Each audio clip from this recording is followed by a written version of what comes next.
Arestado ang isang lalaki sa Kalasyaw, Pangasinan dahil sa panggagahasa umano ng isang menor de edad na bingi. Ayon sa investigasyon ng pulisya, lasing ang suspect nung tinawag niya ang 12 taong gulang na biktima sa loob ng bahay. Naaktuhan daw ng mga kalaro ng biktima ang umano'y panghahalay. Labis ang panlulumo ng lola ng biktima sa sinapit ng apo. Sabi ng lola, kamag-anak nila ang suspect. Isinailalim sa counseling at debriefing ang biktima. Aminado naman ang suspect sa ginawa dala raw ng sobrang kalasingan.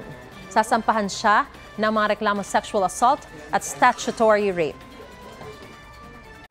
Igan, mauna ka sa mga balita. Panoorin ang unang balita sa unang hirit at iba pang award-winning newscast sa youtube.com/GMA News. I-click lang ang subscribe button.